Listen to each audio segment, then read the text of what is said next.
Mais la contradiction, c'est à lui, Eric, de comprendre maintenant que Dieu qui lui avait dit que tu seras d'un côté d'Afrique, c'est-à-dire tu seras riche, de comprendre que tu ne le seras pas dans la mafia, mais tu dois l'être maintenant dans l'honnêteté. Il faut changer option. Il faut changer pour Aokoma d'un côté. Très bien. Nous avons comme ça d'un côté de drogue. Donc, Nzambe, Alominanga, il m'a dit la nuit que tu seras le d'un côté du Congo. Qui est d'un côté? Ce matin, quand je priais, je me suis réveillé difficilement. Dieu m'a dit, prie pour Eric Mandala. Prie pour Eric Mandala. Et tu demanderas qu'il soit là s'il est possible. Que le pasteur Ken puisse le voir. Et Dieu m'a dit que le pasteur Ken puisse les gronder. En lui disant, tu es le futur Dangote du Congo. On avait qu'il y a prophétie. Parce que la prophétie, c'est l'exactitude. Dans ma prière la nuit, Dieu m'a dit, ça ce n'est plus la prophétie. C'est plus la prophétie. Ça c'est où la parole de connaissance, ou la révélation. Mais il n'est pas prophète. Ah ben, on a habité sur la prophétie, mais mon temps a prophétie, tant qu'on l'a pas caillé, bah t'es pas besoin. Oui, so tuni au lobby na weba. Bon, peut-être à éviter ma boya. Ayebi. Yazo loba ayebi. Bangonde batengama parce que bangonde bazokota ba biloko ebele ngata ngata denilis. Église pendant des années tolo ba pasteur le roi ba walesa Kabunji. Ba pasteur le roi là ba Jean Bosco Kindomba, ba Mutombo. Vous en avez Mukuna, Baejiba, pour n'a pas cité dans l'église de réveil. Hein, même pasteur Dalou. C'est des grands. Pasteur ou le bazar modèle, comme on a payé Zanawana, malheureusement, comme on a eu du mal. Mais on a dit qu'il y a Nzambe. Je suis désolé. Là où est-ce qu'il y a Nzambe? Azam ministre d'État. Non, c'est juste Azam ministre d'État, il y a justice. C'est tout. Depuis qu'elle a arrêté. Hein, mais c'est bien, quand quelqu'un parle de bêtises, on ne peut pas insulter le sexe d'une mère. Et si tout audio est on ne peut pas. Audio est comme valable. Oui. Donc, et tombé qui est comme valable. Donc, censure, il faut ça. On ne peut pas parler de bêtises. Je suis d'accord avec le ministre. Oui. Démarche, oui, démarche, c'est bien. Parce que Aza politicien d'abord, et puis Azali juriste. Kobenga Robin père de famille. Oui, non seulement père, mais c'est un citoyen. Citoyen, oui. Donc il peut l'appeler monsieur. Mondibou. C'est pas un bon. Un gouverneur. Non, on ne peut pas dire Akoumisa Mouta, Ofinga Batouge, Asungaganga, n'a besoin d'aller. Mais c'est mon petit du quartier. Bon, on a laissé aller. Petit du quartier, il faut soutenir Bango. Je précise à l'opinion, Gaï. Certes, c'est vrai, natif à commune à Kinshasa, après commune à Kinshasa, n'a pas Yolo, n'a pas Dalasien. Nous qui dit Yannick, de son nom, tu vois, à la petite avenue. Et aussi, quand je faisais mon combat politique depuis très longtemps, il m'a toujours soutenu, il a été toujours là. C'est quoi le problème? Monsieur le gouverneur, en tout cas, là, moi, je ne suis pas d'accord avec vous. Je suis désolé, tu fais bien ton travail, mais là, en tout cas, ce n'est pas bien. Ministre intérieur, parce qu'il y a normal. Donc, vous dites, voilà. Tout le temps. Il nous insulte, il insulte les gens. Il les critiques à Kofi Olomide, sans bêtises. Parmi les bons, il y a le meilleur. Général Investment Service. Une société d'un Congolais aux capitaux 100% congolais. L'une des rares qui vous offre une gamme variée de services dans différents domaines. Nettoyage des façades des immeubles et de tout autre espace de vie. Dératisation, désinfection, désinsectisation. Production de papier hygiénique. Production de glaçons.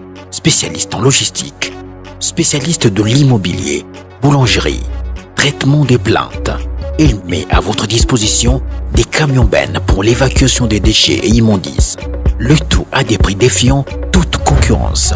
Contactez-nous au 085 090 19 99 ou au 082 79 92 076. Rendez-vous au boulevard du 30 juin, immeuble Virunga, appartement 6, premier niveau, Kinshasa, Gombe. GIS, le meilleur.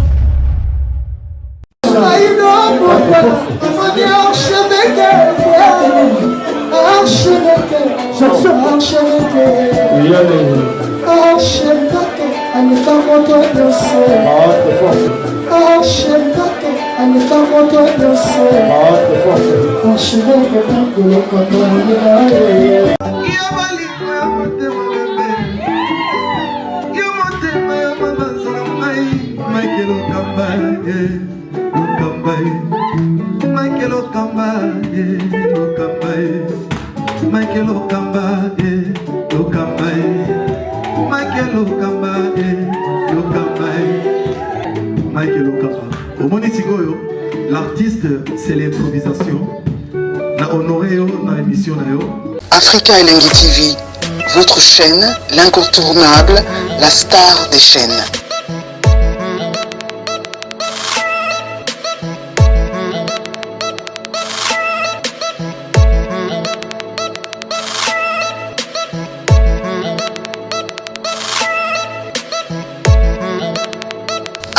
Africa Elengi TV, la magie de l'info.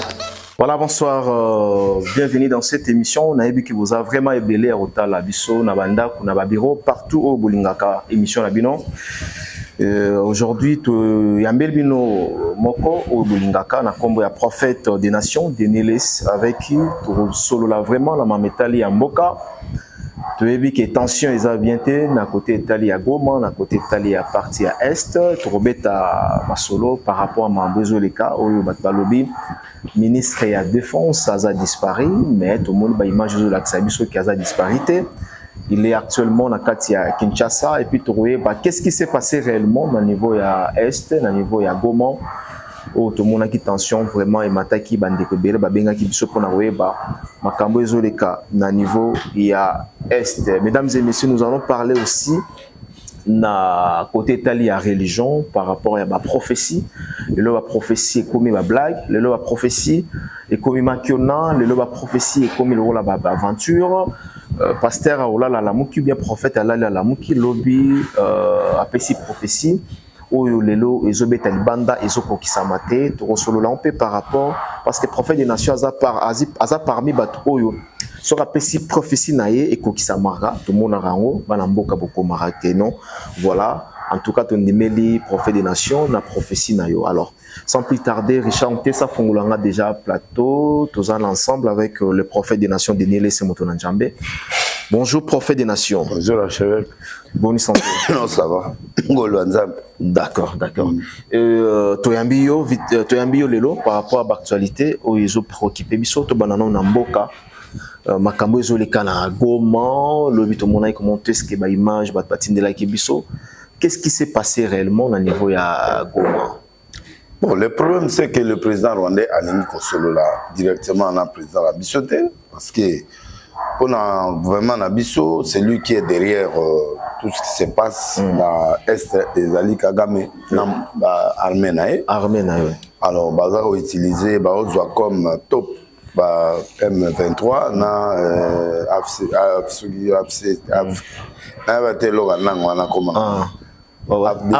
AFDC, je crois, et puis d'autres plateformes. Mouvement, ouais.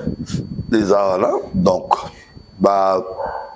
balingité un dialogue balingi gouvernement est sur la M23 na armée wana apparemment président de la République nazo linga dialogue balingité parce qu'il a dit que vraie histoire les ali barwandais batuba na sima alors ba sentir que la minute pour pas faire chanter bango gouvernement congolais il faut pas avancer plus que combat na bango ils a plus minier ezali koluka bisiko bazo botereza ba olinga ozwa neza bisiko eza na ba mine oye ba exploiter ba richesse na biso pour permettre que na Rwanda a traversé na ba vente. Alors gouvernement na président na big alingi de dialogue direct na yemoko parce que là yemoko Non, il y a solo li. Bon, il y a des bois qui sont là, pour prendre ma responsabilité. Pour ça, il y a des donc il y a la chimie. Voilà. Donc voilà. Et si on comment ça l'offensive de façon que bas Goma. Dans un Goma. Et ce bas Goma, on a intelligent les rapides. Ok. Mais la réalité c'est ça. La réalité c'est ça. Goma, tu penses bango za richesse. Comment la bango za te ba comme avec ça Aza Kabila Dieu ne fait pas des choses, Kabila perd, Dieu ne fait pas des choses des fois de la même façon.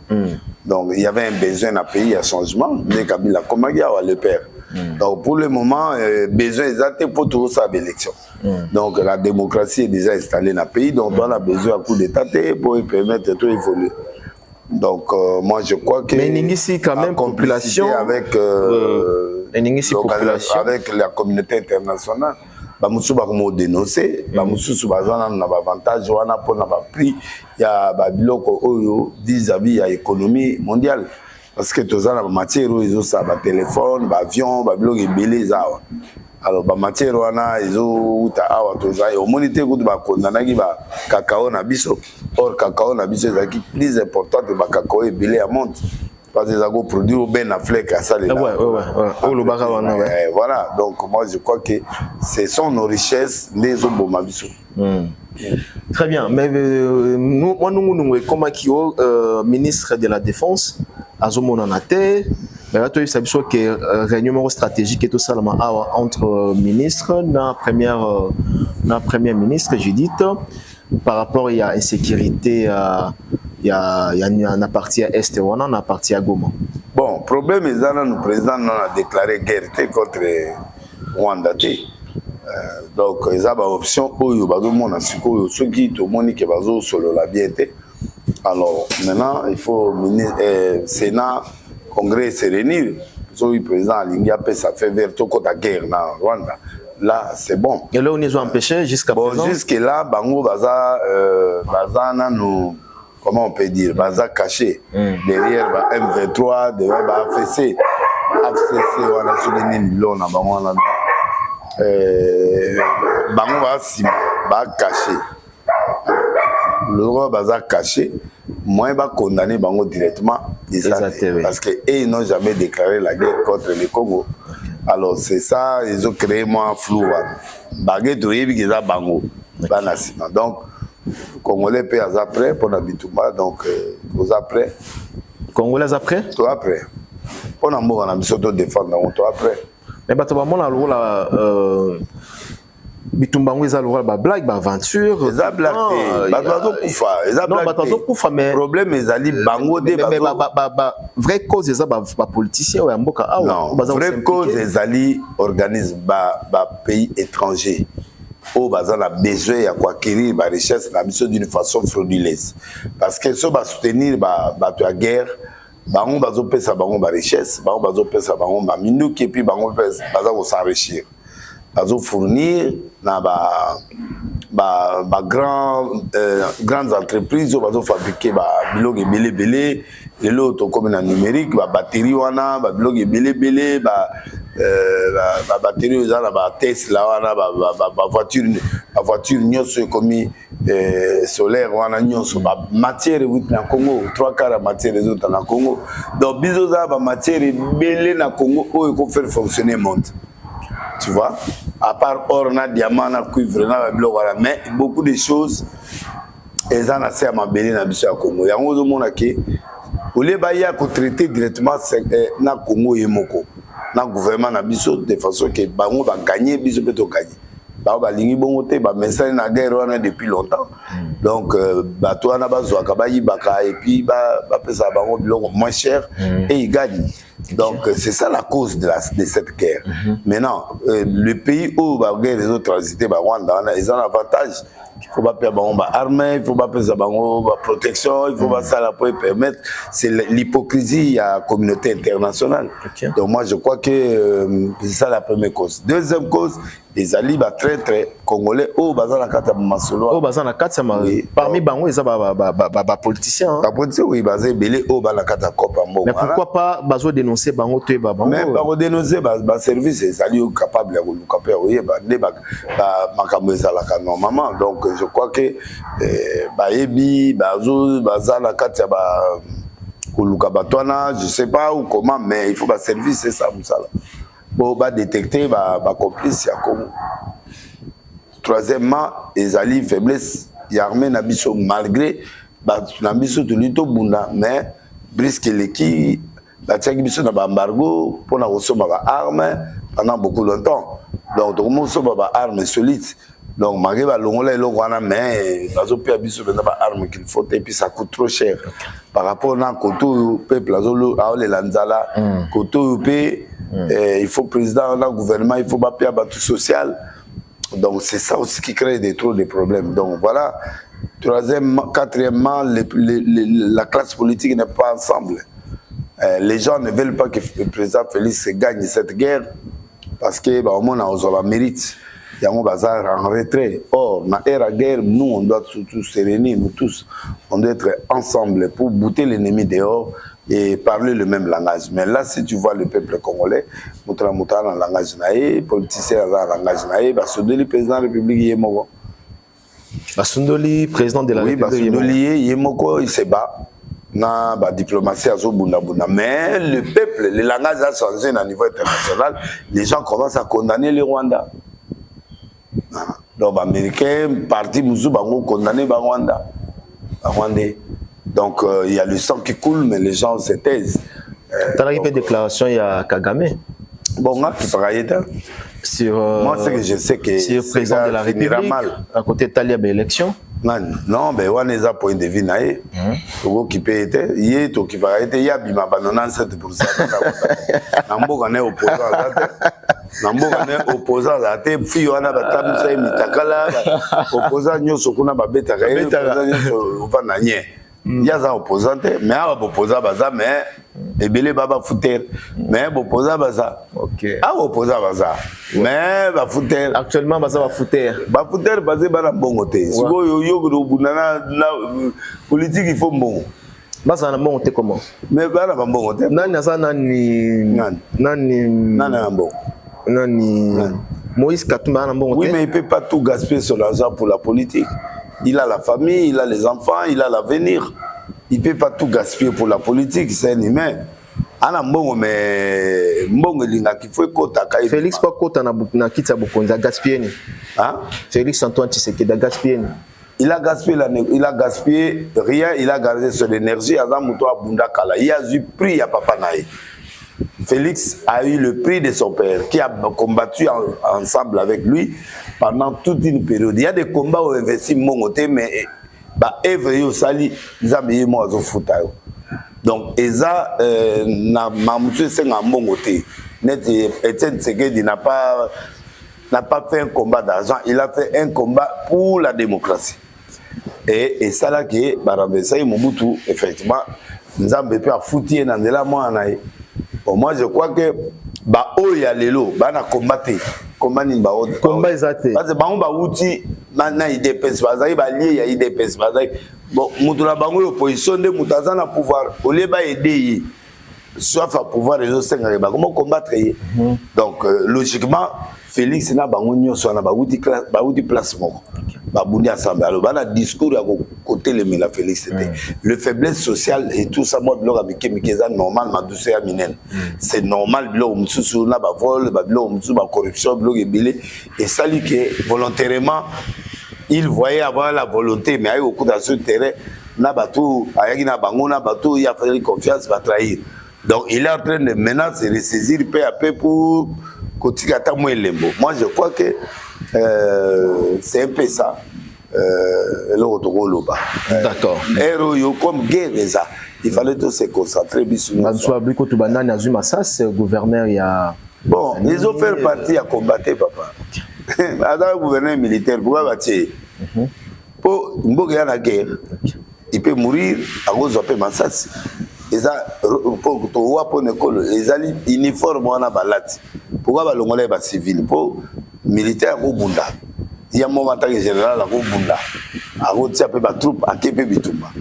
Il doit défendre sa région. Ce qui a Koufi sa probabilité, bah il va Koufa. Donc moi je crois qu'on va pleurer, on va regretter, mais ils vont faire partie il y a ma prérogative. C'est pourquoi on a établi des gouverneurs dans Mboka Oyo et en guerre. Moi je crois qu'on ne doit pas tout donner la faute au président de la République. C'est normal là qu'il y ait Suisse, au président qui fait il se bat. Mais il se bat, il est en train de défendre. Non, les rôles, il y a Suisse. Mais papa, il y a Suisse, c'est la place à l'organisation internationale, donc place où il doit réclamer, parce qu'il y a des conférences belées, ça il marche chaque jour là, à niveau mondial, pour permettre à faire entendre sa voix, à quelqu'un pour faire entendre voix que tout le monde peut gagner en Turquie. Effectivement, il est en train de se battre aussi. Le président de Turquie a commissionné pour la gestion, il y a combien de personnes. Congo est à 100 millions et quelques, 200 même ceux de vérifier, donc il y a un recensement vrai. Donc, pour nourrir ces 200 millions, ça et quelques millions à facilité, Villa Kinshasa et moi, dans les 20 millions. Donc, 12 ans, Namboka, Mogo, Braza, Cameroun, nous sommes 4e ou 3e pays, il y a mon nous 4e ou 5e. Mais il faut que ça rappelle, tu as la richesse, pour les Kabamboka. Nous avons la richesse, mais la richesse, c'est une guerre permanente. Oyo et Zali. Oyo, bazo tricher, bazo yiba, et banakala. Bana Kabila père et Yeti na Kabila fils et Yeti na Kabila fils et Yeti et pas na Nywana. Tu sais pas fuite d'argent au Izobima na Katia Est en Afrique. Combien fuite d'argent? Donc il y a beaucoup d'argent qui s'envole comme ça. Moi tout c'est concentré.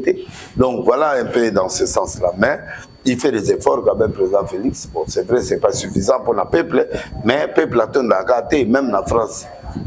Même les États-Unis. La truc va réclamer, tu vois. Donc partout kaka passe ça. Bien que Bango va avoir chance à se développer un peu avant Bissot, mais on va se battre et on va y arriver. Moi je crois à la révolution congolaise. Je crois à un boom économique au Congo. Je crois à ça. Parce que Dieu m'a déjà parlé que guerre aussi là. Et puis j'avais déjà parlé depuis longtemps. Guerre aussi là, et puis Kagame aura un sort. Ça que tu le veux ou non, non. Moi je suis un prophète, je ne vais pas accepter le sang coule pour de l'argent, non. Même Angleterre, comme désavoué. Donc moi, politique au président de ça là, le bingo on a quand même et yokani na monde, belé na assemblée belé na monde, comment on va condamner Rwanda directement. Okay. Mais les Européens moi va condamner pour basalaga boma batukuna génocide des aïkuna, il est droit ça et c'est pourquoi au monde que la minorité va réclamer dans le monde entier, mais dans la logique ils sont méchants envers nous. Très bien. Alors, total procès à Chinois au Bakanagi Bango pour la minerai illégale. Mais Batwaza est étonné à Romo, on a les 10 Chinois poursuivis pour exploitation illégale de minerais ont été acquittés par les tribunaux. Bon, juge indépendant. Comme si bateau fort. C'est pas comme moi, t'es juge. La clameur publique ne peut pas donner la conviction. Papa, un défaut que vous devrez aussi éviter. Il faut des fois croire à la justice là, biso. Moi je te dis, tant qu'on est comme on boit ayaka ko funanga o na iskoki. Ngana ndo funae. Mutwana alobi que délai ça signé des charges le premier. Ngana zu vol le 2. Asia on na bututo na moy. Ça dit ba juge peut batali. Batali ba signature. Ba moni que signature o ya 100 000 wana. Mouta respirer des fois. C'est ces jours-là que j'ai cru qu'il y a des gens intelligents au Congo. Batali penda batali ba signature ba be signature na yo Denis. Na moni penda geza yanga oyo. Mais oyo na balobi muto ya respirer oyo ya imiter signature a respirer des fois. Ba pesi na signé. Ba pesi muto na signé a imiter signature. Abeta 9 mois en prison. Donc, il y a des gens intelligents au Congo où pendant que ceux qui bafandi, il y a des fantaisies où ils allaient rappeler dans le Congo. Mais ba kondanaga bano bakata batu ba norvégien on a nazari na bon ndolo moko ami boma moko ba libérer après entente na Norvège. Ça dit bakangaye. Mais chinois azana mo ya koloba et pas na biso arte. Ceux qui effectivement asala ki yango bakangaye. Mais ceux qui batali ba preuve et qui ba kudi qui ba mafia mutu ezali na 4 millions mutu ezali na 4. Il y a des choses qui se taisent, il y a des choses qui mais dans le cas par exemple, l'élément moroboui, gênant dans la carte. Gênant, c'est. Non. Monsieur, je ne juge pas les juges. Ok. Ça ne me pousse pas. Okay. Parce que tout ça, la télé, je ne peux pas condamner les juges. Un juge, monde entier. Ce qui a eu intime conviction que nous sommes innocents. Atabogangi. Aucun tribunal ne monte pas condamner. Parce que le juge a jugé quand on va préviter. A jugé à peine intime conviction. Pas ça le droit.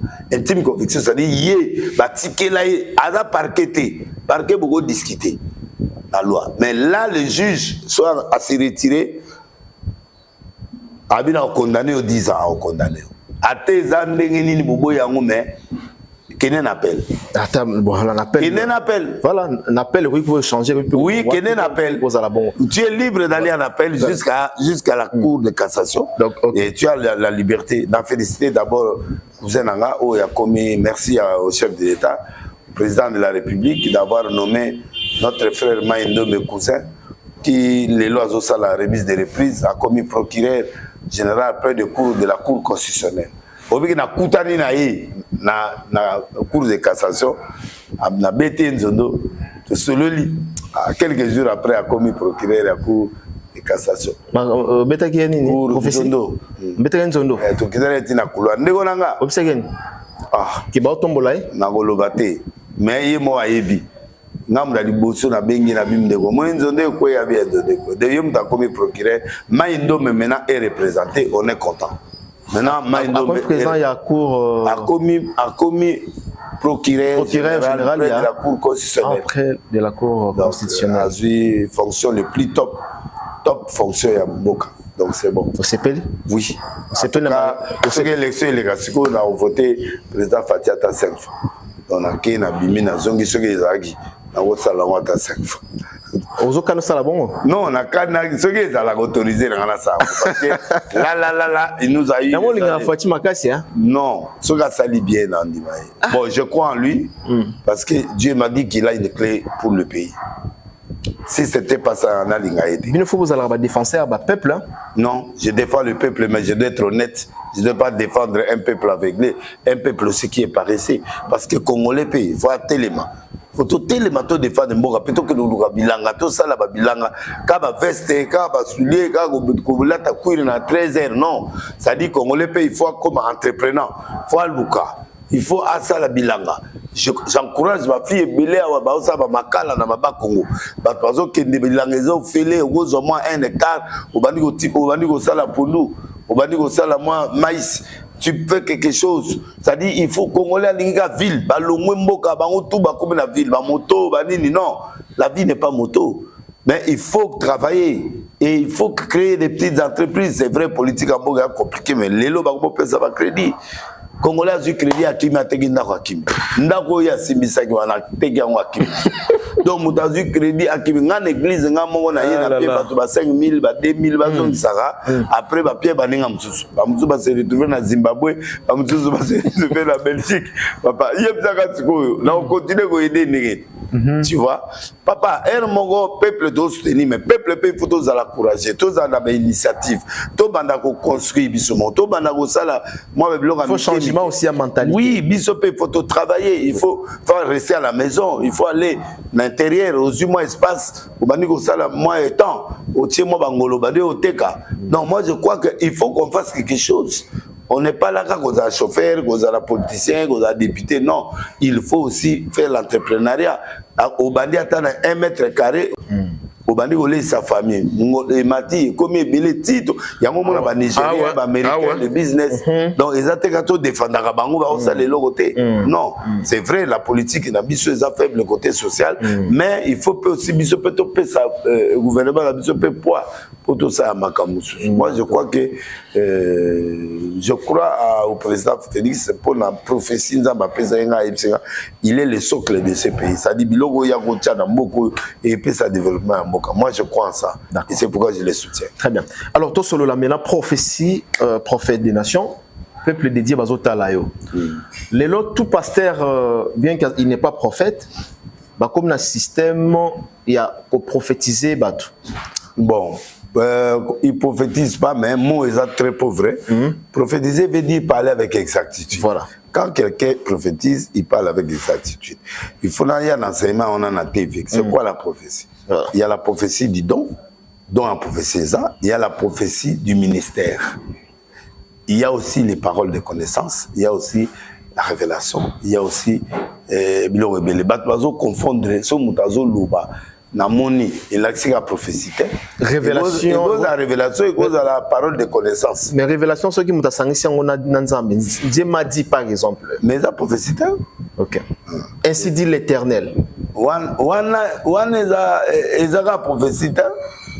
Et qu'on appelle le Kouta. Nous avons allumé les pétés. Papa, dans le bien. Et qu'on appelle le Kouta. Dans le bien. Faut la mission. Au moins la Bible. Oui. Bible, le but que Moïse entre à côté de Ngoma au commandement. À ces 40 jours, 40 nuits. José a été nassé. Tant a bimi et l'ongine zongenga. Bato ba peut mener bazo poussant. Muto a solo la nzambe papa. Non non te. Ko so la nzambe j'étais muto a solo la nzambe il faut venir changer aux années aux oh muto a solo la nzambe papa. Mais le pasteur Belé tout le Kouta papa. Jésus est-ce que c'est vrai? Ayo guité. Patron Belé tout la nzambe. Jésus est-ce que c'est vrai? Voilà ya blague papa. Nzambe nyosa yoka kaite. Voilà. Nzambe muto sa yoka kaite. Nzambe yoka nzambe. Ah, côté na kana. Panza biso. To naviguer. Allo bien. Tunanga. Bato bilo wa lokuta. Eza lokuta. Rakakaka lokuta. Parler à langue ya kan esprit. Ndena abona o parler à langue siko ya lokuta. Ara shikara bala. Wale la langue te, wale la makamulanga na zo loba. Ah. Parce que langue eza esprit qui parle en toi. OK. Oh, di botika lokuta go. Yango bazo linga ote pona ba vérité hein. Nan ba linga ngana besoin bolingo na. Ngana bacha musika na ba. Na PDT. Et dans l'homosexualité. PDT, dans l'homosexualité, dans l'ingapé bango, mais en tout cas, pas l'inganga nani. On a besoin de bango. On peut baser bayaya. Nani. Bayaya. Goya. On met trop de l'isolo, moi grave. Ouais ouais. Na boile go yo kiso bodio, na so na yo kiso bodio, c'est grave. Tu as to balancer en bamo. Quand on a okene boloko, yo ozalanga. La compagnie au partout même la boloko. Nani. To parles à celui-là. Na bien. Yo ga ba wazo loba. Yo yebi logo ala de swaka. Prison. Ah. Go batila nga mutagala na moni bendake. Break mona ni bo ba soda ba mona break o fele. Ah, et ça la mabe. Ça mabe. Ba ebele ba modi ko. Et là. Et modi bo yo go mona mutagala musala nzambe. OK. OK. Donc yoga nanu tozi 33 verset Moïse dit à l'Éternel, voici tu me dis, fais monter ces peuples et tu ne me fais pas connaître qui tu enverras avec moi. Tu as dit, je te connais par ton nom, mais tu as trouvé grâce à mes yeux. Maintenant, si j'ai trouvé grâce à tes yeux, fais-moi connaître tes voies. Alors, je te connaîtrai et je trouverai encore grâce à tes yeux. Considère cette nation et ton peuple.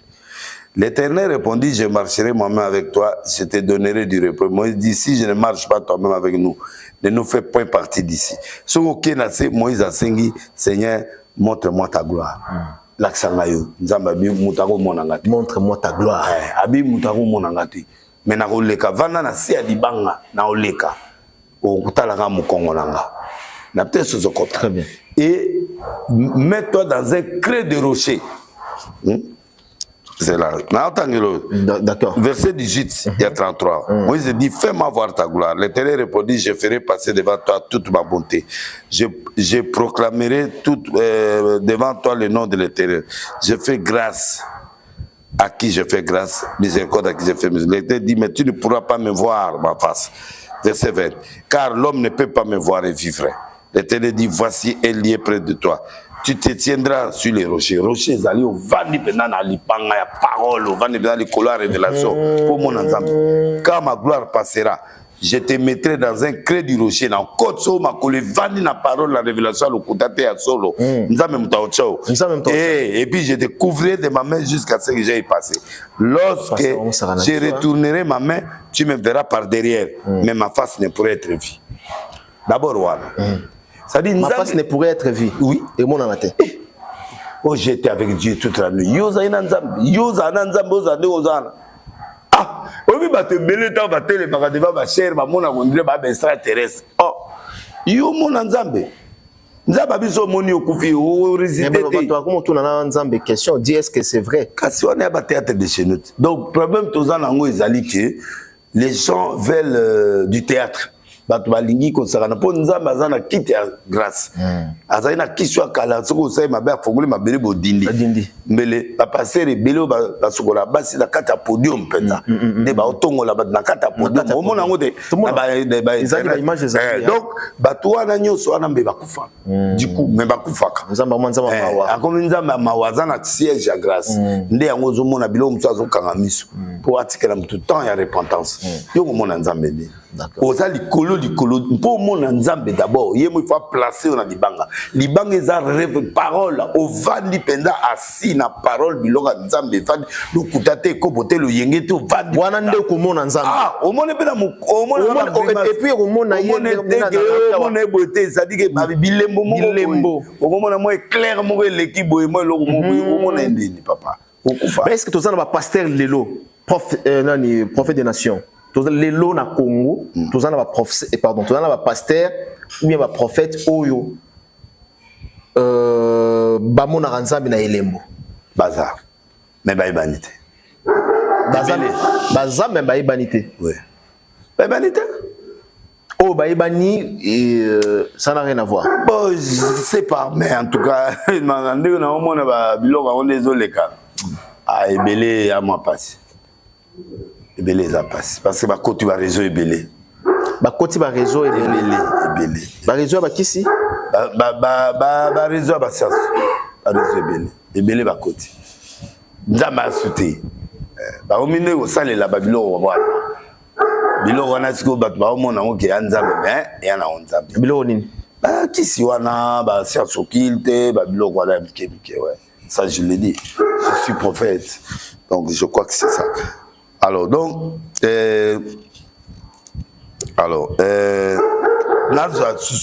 ok. Exode 34, verset 29. Moïse descendit de la montagne de Sinaï. Et ayant les deux tables de témoignage dans sa main. En descendant de la montagne, il ne savait pas que la peau de son visage rayonnait parce qu'il avait parlé avec l'Éternel. Ah, papa. Mouta solo ni nzambe. Vie il faut changer. Makamu il faut changer. Pour se changer, babi azo kitana parole, na parole ya nzambe ya solo na maboko na ye. Quand on parle de la parole dans ta main, ça dit auto soana ta taper c'est les 10 commandements. Azo kita. Yemo ga yebite que pour ça nous tenir changer. Rayonnement, il y a parole et il y a la carte à mouton solo la nzambe. Et la Bible le dit que Aaron et tous les enfants d'Israël regardaient Moïse dans verset 30 et voici sa peau et son visage rayonnant. Ils craignaient de s'approcher de lui. Moïse les appela, Aaron et tous les principaux de l'assemblée vinrent auprès de lui. Il leur parla. Donc, Bazomo naye azonginga.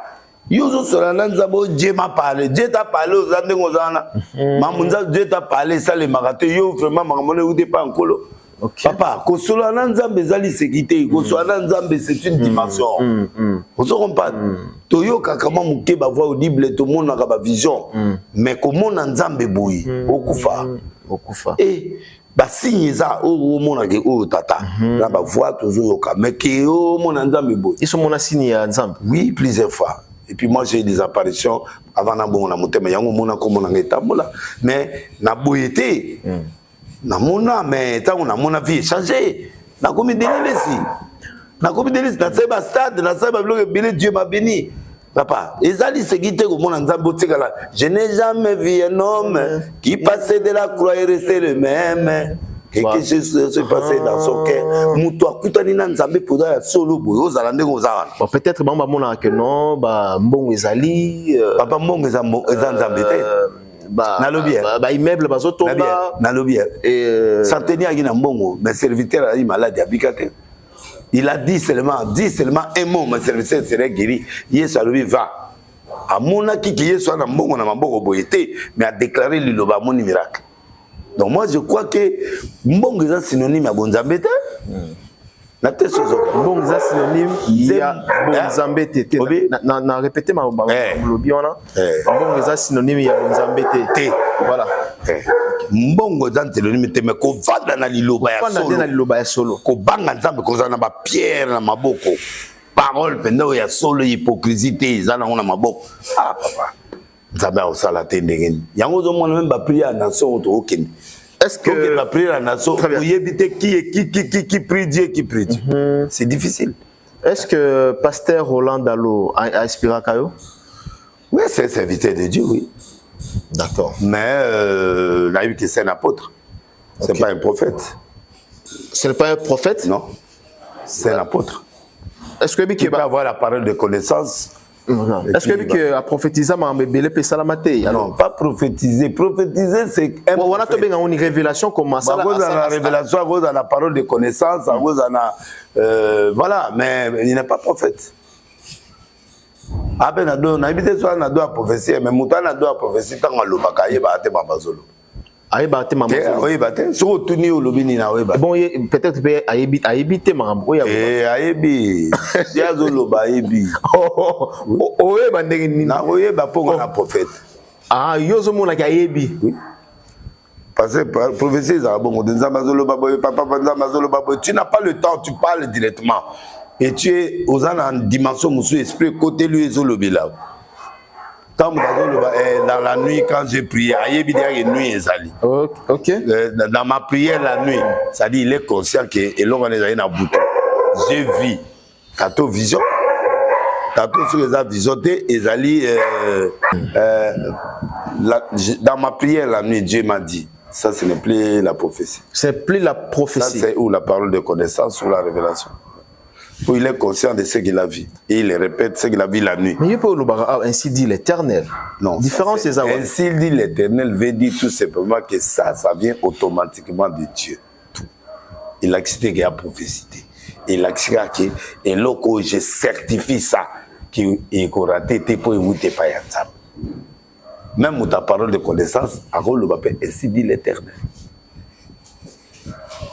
C'est une façon de montrer que loko ils ont certifié que vous n'êtes pas tata et bah on a résultat là voilà bah le bible va te belé bazo rater ba connaissance des paroles nous zolo awa il faudra ôter en ôter toute révélation toute la qu'est-ce signifie parole de connaissance qu'est-ce signifie révélation qu'est-ce signifie prophétie qu'est-ce signifie parler en langue qu'est-ce signifie ils ont ministre ils ont don Allah il a donné à l'autre. Les autres c'est la journée où il est au 4 en partie. Tu bêtes en 3-4 fois. D'accord. Comme ça tu suis longo mongo.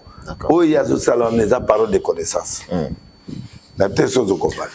Ils ont parole de connaissance. Ça dit aux yoka. Et qu'on peut rater. Et qu'on peut rater.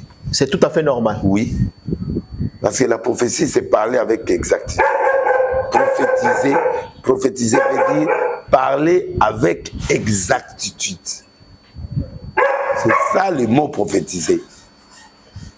Il y a un monde qui peut passer exactitude na yo wana ezala na ba prophétie na yo. Là aux ba non un grand homme a recouvert en 2025 ezala na ba précision. Tu ne comprends pas. Ça demande une autre dimension. Il y a des prophéties qu'on appelle muettes. Tout est enseignement papa au bébé ça va mongo pour ça va court. Ça va court papa. La lobby Abraham ayebisi batunenza mabisi Abraham dans le futur ton peuple ira en esclavagisme dans un pays lointain. Mais il n'a pas dit, il n'a pas précisé, mais il a été clair. C'est-à-dire que mboka na yo ekokende esclavagisme bana na yo na mboka moko lointain. Symboliquement il parlait de l'Égypte. Mais la 4e génération sauvera ces peuples-là de l'esclavagisme. Il n'a pas cité l'Égypte. Pourquoi? Parce que ceux qui l'Égypte a analysé prophétie alors il y a des prophéties miouettes, c'est-à-dire Dieu est en train de mettre certaines choses précises pour ne pas donner accès la révélation à ces gens-là pour faire du mal. La petite chose au contraire. Je peux donner une prophétie, mon cousin, à Kokufa. Dieu parle aussi à toutes les autres autorités pour que se préparer. Mais il y a une personne qui partira que lui connaît. Mais Dieu maintenant, il est en train de parler de façon que Batoua Dagnon va changer, va se préparer. Quand Dieu dit la famine viendra en Égypte, Dieu n'a pas donné la période et la précision. C'est Joseph qui a expliqué le rêve. Il y a 7 vaches grâce à aux hommes, les alliés, 7 ans, il y a abondance. Na Oyekonda, il y a abondance. Alors maintenant, Dieu donne la sagesse et l'interprétation au prophète Joseph pour dire que nous allons vivre 7 ans d'abondance. Et quand Ekoya, nous allons créer des greniers. Tout ça, la réserve, il y a 7 ans. Tant qu'on a l'Ekoya, tant que le peuple nous maintenant, on prend les réserves. Pour l'extérieur, la réserve pour la Batakati. Donc, la prophétie maintenant a donné le sens, c'est-à-dire, il peut se schéma. Un prophète donne le schéma, donne le schéma de sortie. Et il donne aussi, il peut donner une prophétie muette, c'est-à-dire, Dieu peut protéger.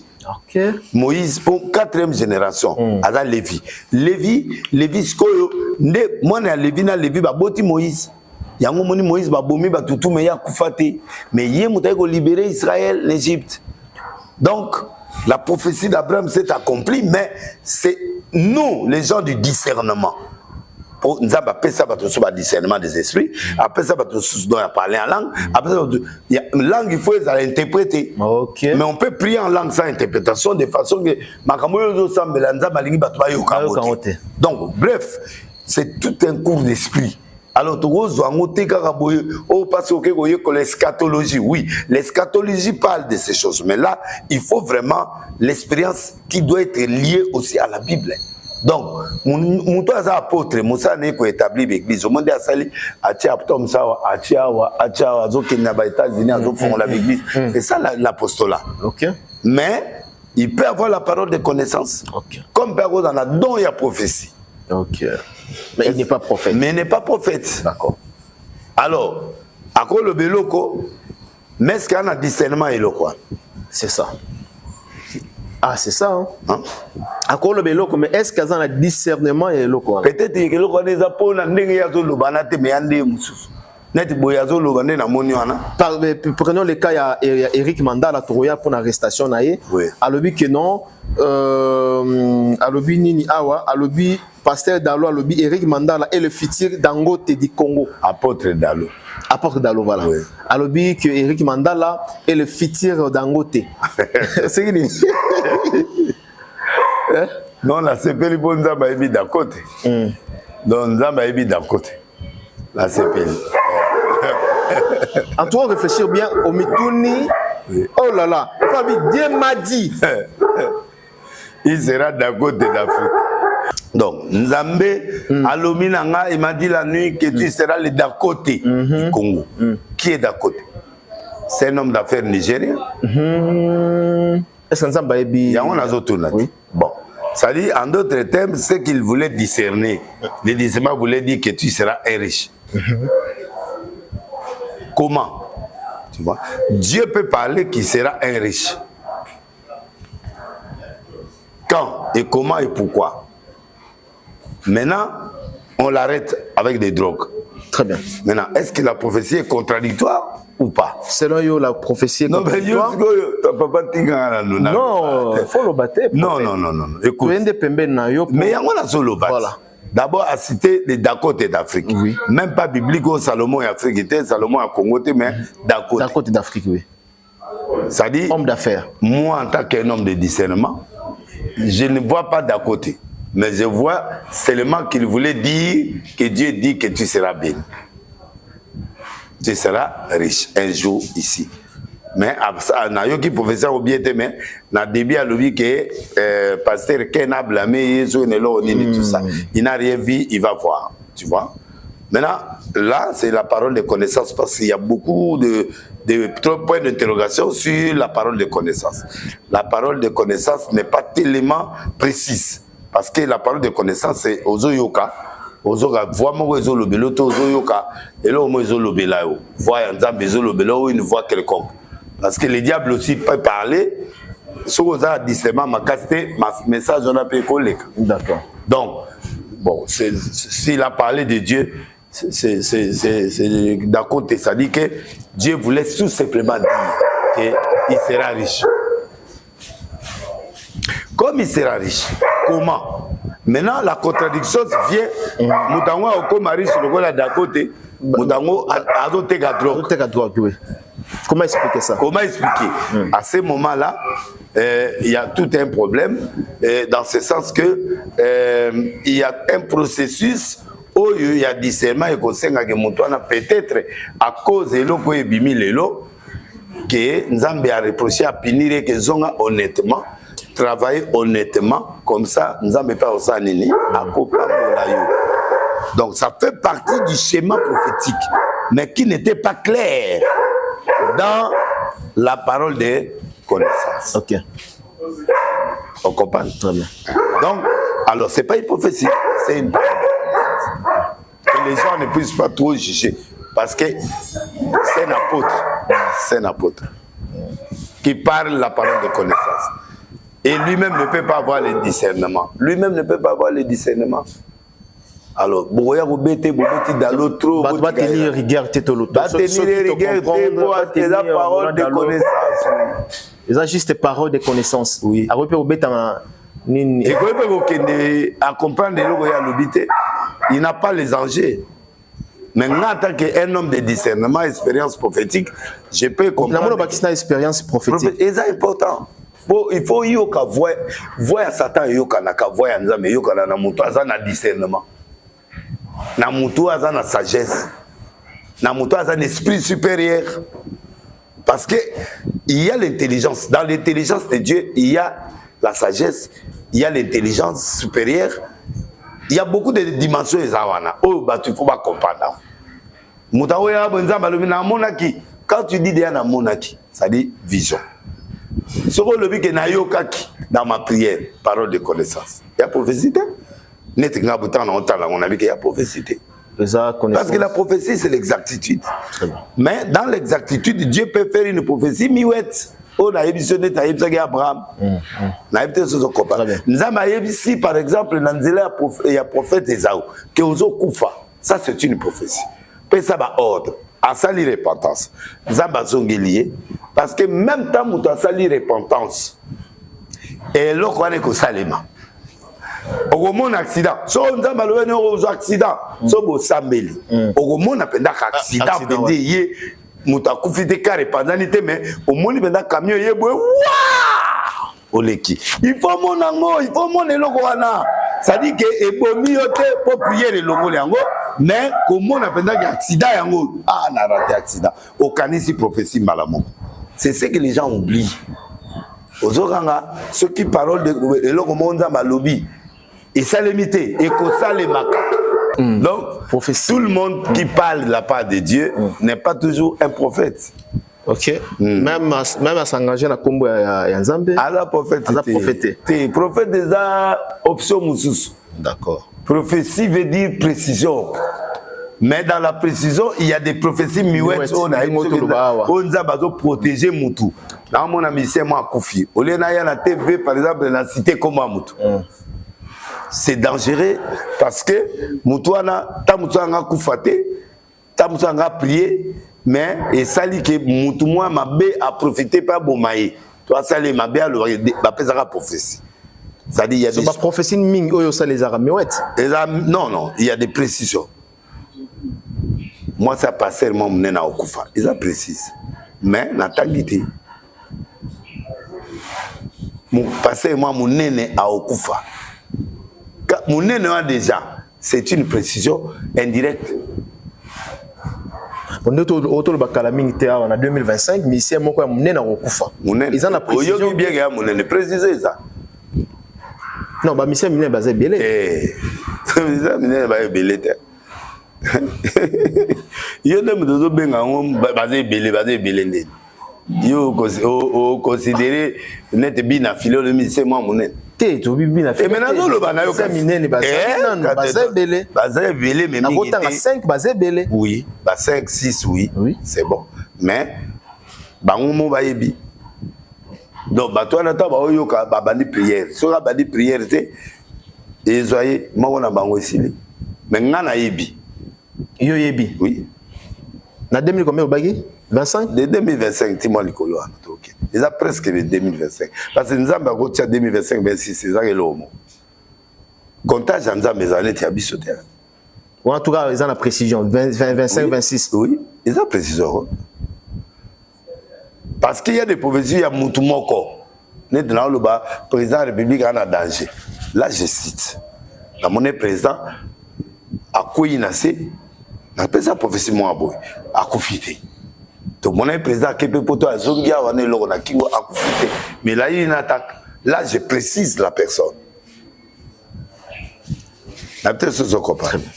Donc, les attaques qu'on a apprécié, même dans le temps, kende nanda ko ya mutumo boy na acte 9 wana na rue la droite au kota mutumo nanda ko ya tel mais ba pese comme Saoul te mais Saoul yemo kuna ba pesa ke comme ke mutumo azo ya na comme Ananias ozomona donc précision kuna ya zui côté ya zui ba yeko salema pour na nini apesi adresse T apesi ka oui pour permettre ba to ba sala ma BT.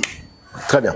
Il peut omettre quelque chose pour permettre que parce que Dieu protège la personne.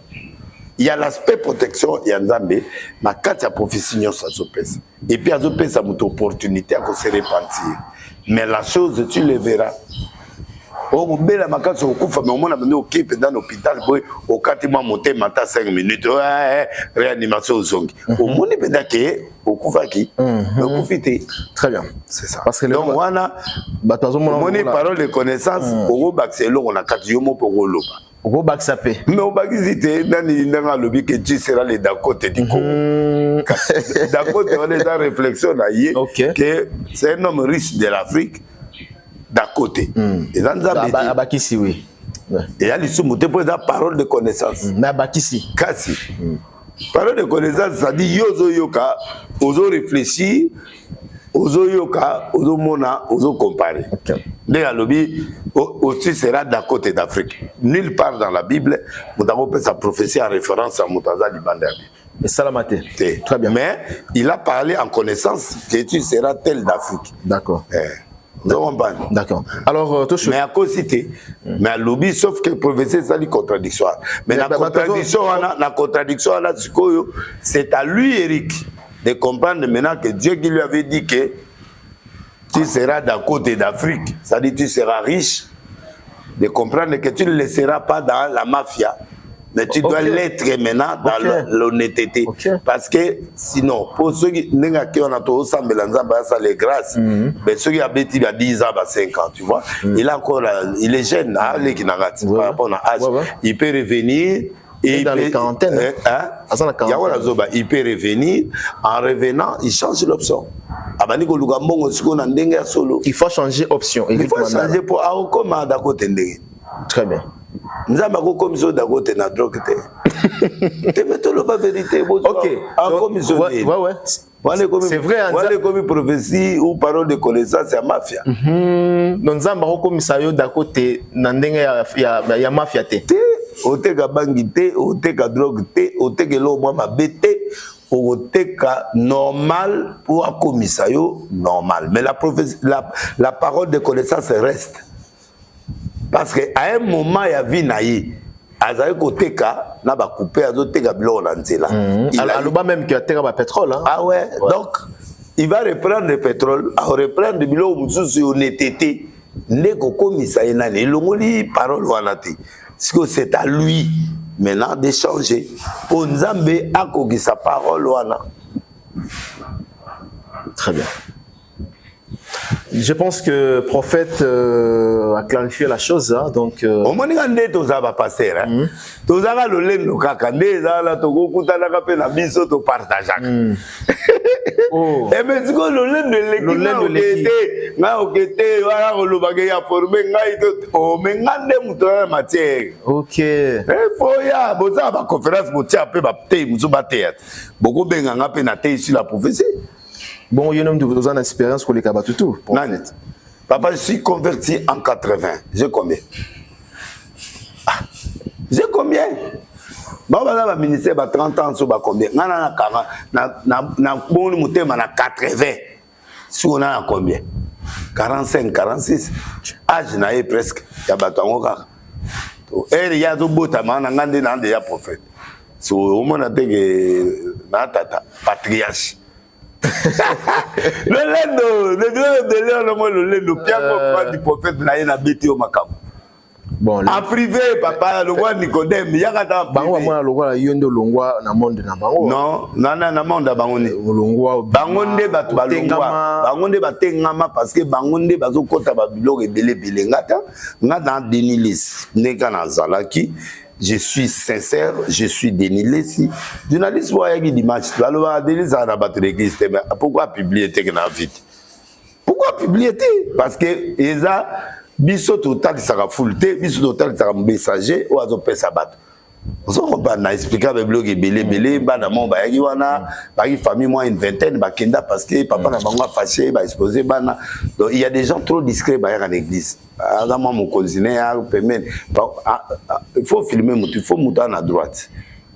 Ah c'est pena. Il faut filmer mon beauté. Il y a un moment où photo mingi to kanga otia ba flou. So tali ba photo archi mais moment déjà flou, c'est-à-dire que nous voulons pas exposer les gens. Voilà, autant de déclarations, il y a ministre et la justice, Costa Motamba. Et d'ailleurs, quand vous avez qui n'a pas cité le pasteur ou le bazar modèle, comme on a payé Zalawana, malheureusement, comme on a eu Bima. Mais il y a un Zambé. Je suis désolé.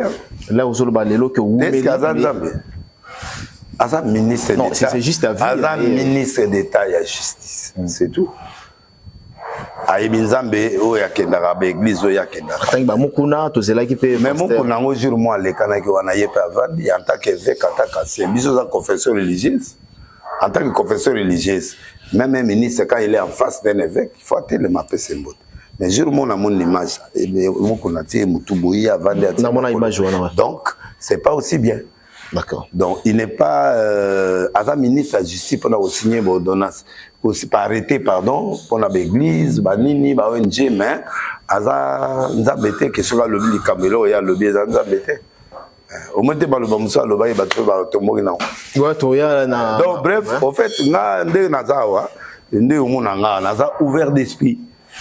Il n'y a que Dieu. Nous avons un exemplaire qui nous a confirmé. Donc tout le monde là, c'est un pasteur comme nous tous, nous sommes là. Il y a des mébas, il y a aussi abattoir, il y a aussi des sciences qui disent Bazagawana, Bazo Yenga Yenga, na ticket, il y a pas pasteur, na ba école. Donc on juge pas, il y a un monde qui est mort ça tout ça rabattre, parce que les humains jugent selon apparence et tout ça. Moi, je n'ai pas besoin que quelqu'un me confirme. Si Dieu est pour toi, qui sera contre toi? Et si quelqu'un est contre moi, qui sera pour toi? Nous avons arrêté. L'église est en ordre de l'architecte. Nous avons arrêté ministériel.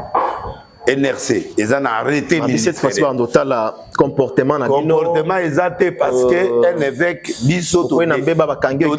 tout dépend. Pour même hier, ministre, soit violé, moi, c'est pas au Kangaï.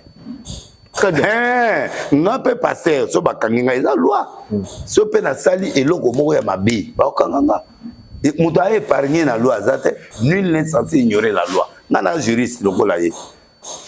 Attendez la en classe. Donc, nous devons avoir la liberté. Muta libre te. Parce que Moulunda, bakanga qui était. Mais bakanga est. On a ni.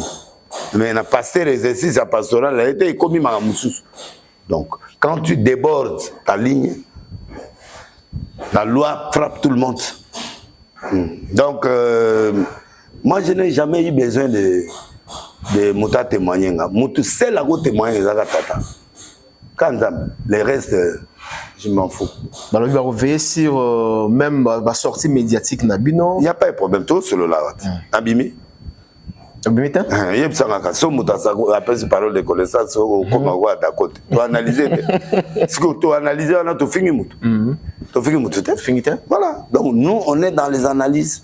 Et en tant que spécialiste en prophétie, prophétisme, on a un docteur en théologie classique, mais spécialité dans le prophétisme. Donc, matière, on a un numérologique, on a un domaine de billet, on a la Bible, on a un matière. Donc, le ministre a été présent, le ministre de la Justice, pas signé, arrêté. Vous comprenez? Si vous m'avez dit que vous êtes moi, on a biso. Voilà. Au tali la déclaration oui, nécessité moi polémique et belé hein, na ba réseau.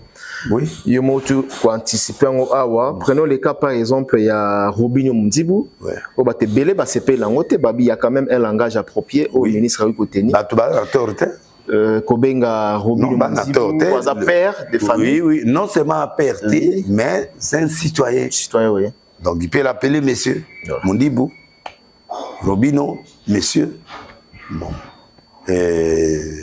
À mon consi, à Tazam, qui par rapport à Robinho, mais il a aussi le droit de respecter le. C'est ça les défauts des Congolais. Au moins, Congo, donc, même à tel droit, droit à Banga. Ok. Non, Banga Ndini. Congolais comme mire, comme maître. On déjà. Ça dit Congolais, Kalada ou Banga. Mais ce qu'on m'a dit la vérité, l'analyse est claire. Quand on a fait l'émission, l'anglo il y a l'émission, il y a l'ingala. Donc il voulait dire tout simplement, musicien on a tout, donc petit on a peut-être il y a été qui a ça Mukolo. Après on a eu. Mais pour qu'on les bas ça le recherche. Donc il na yo ti na date de naissance. Na âge ya papa. Babi Romi am. Na lobi ba obimisa po ayebani. Asta. Donc azana date de naissance ya Denis yebani. Yebani ba kaligile kaka. Non, ba musicien baza to ba âge na bango. OK. Sikoyo yo kanzi ya za na carte d'électeur té. Azanango kasi muto ana ngo copie. Aotindela ngati. Donc ndenge zana ba yebi ba mo ke tel yaya na ye. OK. Mais omoni ke ba linga ika tous même ba sabini c'est que er mogo mo langage de ça ezala. Okay. Bango pe kuna pe bala ba discipline pe kuna na ba conférence na bango kuna. Ba conseil des ministres fati ala na blo tout. Ayebi ke un jour a récupérer kaka o se place au petit faux. OK. Parce que ndenge za na ko benge petite. Voilà. A oloba na ye. Et c'est que tu vas bantou hein? Non, bantou éducation normale, faut benga mututu monsieur. Monsieur Mundibou, il avait déconné dans un monaï, il a fait ceci, on l'avait arrêté clairement. C'est son droit en tant que mon conzinabiso à Salamou. Mais petit déjà, c'est un diminutif. Et là, c'est Amouké. Amouké, tu peux poser-toi dans la Gotika, on le nom. Très bien. Pose-toi dans la Gotika, on va normal. Tu vas signer un biso, tu vas arrêter, tu vas sauter. Tu vas arrêter, tu vas sauter. Le ministre, moi, aussi, à 40 ans, donc, ça a 2 ans, 3 ans, ok, il peut autant mourir moussaï. Mais là aussi, mais démarche pour la dépravation. Non, c'est bien. Il fait bien son travail. Les qui n'ont dépliqué à arrêter. Mais c'est bien. Quand quelqu'un parle de bêtises, on ne peut pas insulter le sexe d'une mère. Et surtout, audio est on ne peut pas. Audio est comme valable. Oui. Donc, et tombé qui est comme valable. Donc, et ça, censure, il faut ça. On ne peut pas parler de bêtises. Et surtout, je suis d'accord avec le ministre. Oui, démarche, oui, démarche, ça bien. Parce que Aza politicien d'abord, et puis Azali juriste. En tant que politicien, ils ont marqué l'époque, après travail. a candidat mon président pour un candidat président la mais le bien on entend à quoi il saute à sa candidat mais azala qui candidat azala qui n'a passé mais kasi si yo katia kotika ambition na peut-être aotika ça va là pour ministre Mutamba ou comment ministre Mutamba c'est ambitieux c'est un jeune qui a bandi banda Kabila il est ambitieux il voit loin donc fiti candidat Toloba aza candidat président nde ozomona wana makambo azosala en deux sens azosala yango en tant que membre du gouvernement actuel et tant que peuple congolais. Deuxièmement, en tant que futur candidat à député national, tu as maintenant populisme. Non, pas populisme, mais ils ont marqué l'époque pour c'est normal. Il faut placer déjà, il faut remettre en préparer la nourriture nénété. 4 petits animaux, mais les plus sages. 1, fourmi. 2e, dana. 2e, 3e, lézard. 4e, nani cheval. Ok. Na lion. Vous comprenez? Donc, Moutouza a mon nez, mais sagité. Mais Moutouza a sage. Donc, Moutamba, c'est un homme qui voit le futur. A une génération, il y a bateau, il y a Mikolo, il y a aussi là. Bako Mikolo, bateau au monde, il y a Bako Mikolo, 70, 80. Banane, wana. Fayulu, Banini, Bako Fayula comme 80? Mikolo, Bazo Kindi. T'es pas Mikolo. Ouais. Ah, je pour ça, même vieux qu'ils aient comme premier ministre, mais on a été à courir ici, à Katagit. Ok. Parce que nous autres, c'est il y a un jeune. On a dans les trentaines, on a déjà un mois à venir. Il travaille sur ça. Il travaille aussi pour lui, il travaille aussi pour le pays. Il fait bien son travail. Il travaille bien. Sauf que nous avons peine de morte. Je suis passé, à perpétuité. Non, le monde a évolué.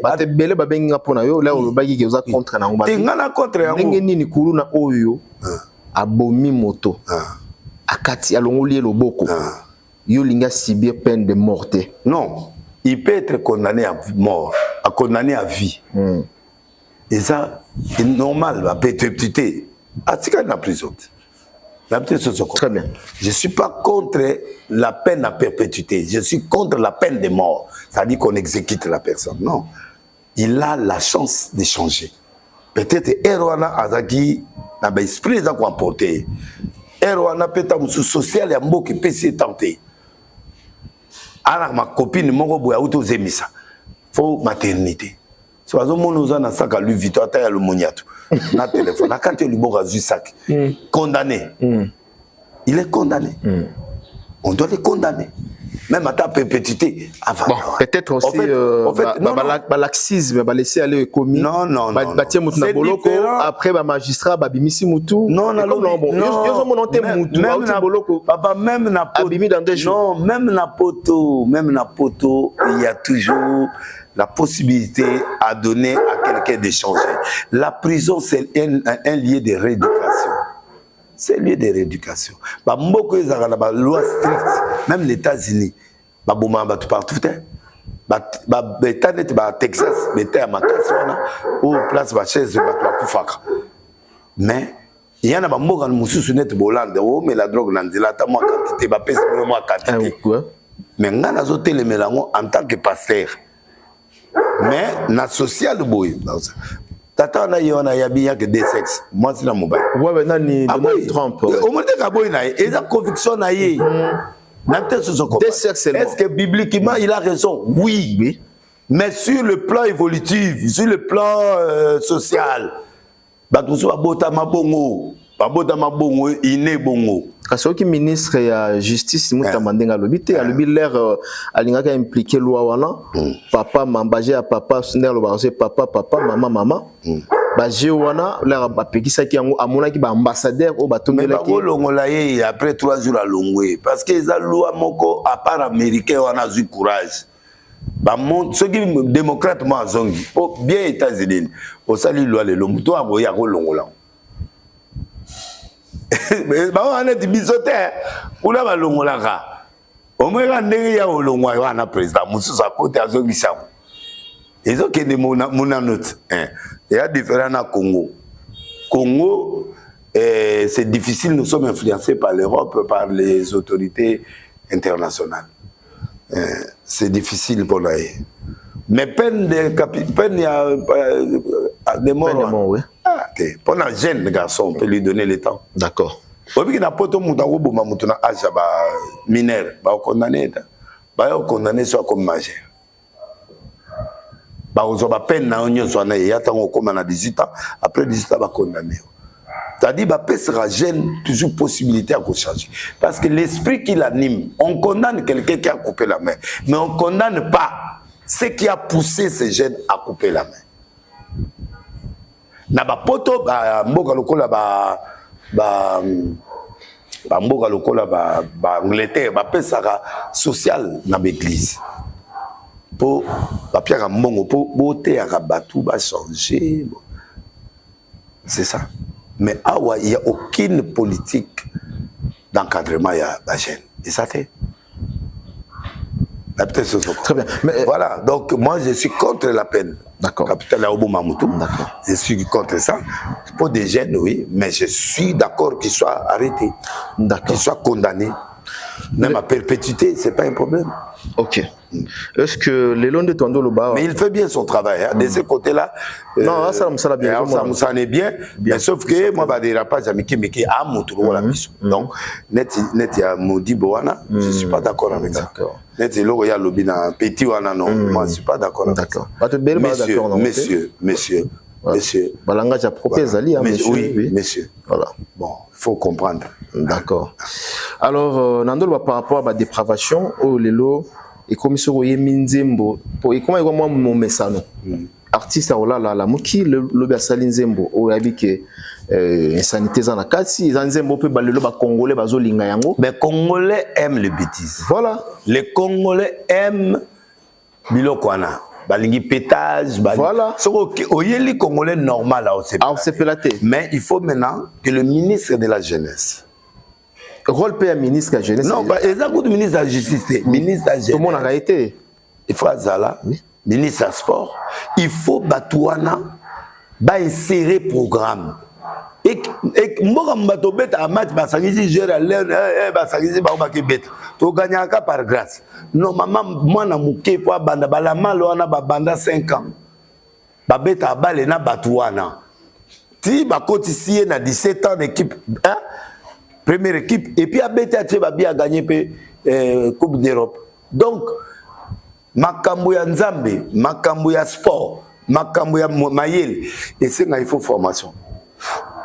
Koko Masoda, formation. Donc, biloko mutu esenga apenda fo muta tangango. Batebele bakoma ba généraux sans le kana brevet état major ya azwa formation. Ya koza colonel, ya koza général. A wudi na guerre mamo ba tché général. Non, ana ba vide. Ba vide de muta wudi lieutenant comme général, vide. A o gérer mboka bien té. Donc il faut des formations. Training, vous dans les États-Unis partout. Au Caro, c'est Bimi. Tous les chauffeurs doivent entrer en formation pour bailler Kola, marque à Caro et Bimi. Naba chauffeur. Mais Kinoa ou Yawa, Ayemine Kaka fini, abandon fina bouton est bloqué. Clim koufi parce que a bloqué qui a ouais. Na tes autres copains. Mode d'emploi évité. Il y a un grand garage. Ba garage leti ba sosima to zaikala ba mboka lokwa Cameroun formation sosima to ba keda ozona Cameroun parce que kuna chaque Mercedes c'est bima ba mécanicien pe ba osali oui parce que s'adapter bon siko yo mécanicien azaka na formule la kala clé ka ya kala biloko ka ya kala siko osali. Très bien. Hein? Donc bref, il faut constituer ma formation na Congo, ba jeune mais bati ambongo pe na l'église pour permettre l'encadrement ya ba jeune, ya bandumba, mutusa ngatika kindumba bon, il faut encadrer ndumba ko dotika ina Jésus est ici faya te obengani milimo opese mbongo po abada côté katandunda pour permettre poser ko besoin ça été. OK. Awa pe bazo kanga TikTok mais yo sale la TikTok non bah na sale la TikTok c'est pas pour prêcher na sale la TikTok ya babeta c'est pour faire passer un message yo so mona na TikTok na obina ngai na TikTok eza prédication na ngezoleka. J'utilise les réseaux sociaux ou contre ndenge bakokanga. Je suis d'accord. Oui. Vous êtes d'accord? Oui. Même à tes produits mongo, mais je suis d'accord parce que kaka sima batwa binaka na sima, batwa binaka na sima. Non. Ils ont normal. Et puis tu comment tala. Beaucoup tala. Et combien habitude? Beaucoup tala. Tout ça ni. Beaucoup tala. Au fond la bomone na sima. Ah, au tali fait. Aye mi demba fallait azoler là. Muda olé la radio de TikTok papa. Ah. Au tala tene. Toi batou, toi banzete. Vous fait 30 minutes. Nazan zete papa. Et c'est nanzete. T'es na tout nio. T'es bon, ils ont au penguate. Mais les penguins, ils m'ont provoqué. Alors, t'as pas kangango. Parce qu'au final, il n'y a pas de respect. Ouais. Bon, Batumsou, c'est peut-être une arrestation à des plics. Non, Bazab artiste. Papa, ce sont des bêtises. On doit arrêter ces gens-là. Pomo bozo, pomo, bamusu basé belé. Oh, il va s'arrêter. Olinga mambo wana ya mambo ya kalasiko ya temenze mwana ezoye mamati lelo faut pas ça ah oya loboko sope yanga loboko suku kuna tout ça la sa digidigi nze mwana pe ya mabe nze mwana ni wa ah boni ko Richard rappelle le nze mwana satika lokuta mabe na yo okongate nze mwa vérité non TV dikidi o mélanger tiranga na sena yo ka digidigi nze makala chéri tana na sena yo ka bien ne yona nze makala loba mais nze makala te yeba kasi te yeba lobo eza kala yeba so ba kangole loke yeba kasi te bana mutamba biso tozolo kende yeba biso tozolo ba mais ezo yeba matile lote biso tozolo ba ti to za remix na ngolo ti lo bi be dozi remix na ngolo otisi nko na se mais ndenge moko kana petwana ndenge moko maloba na nani wana ndenge moko en fait le Congolais aime les bêtises balingi mitakala balingi ba bêtises bali biloko mutaza mutakala yazo kumisa abenginga muta obenganga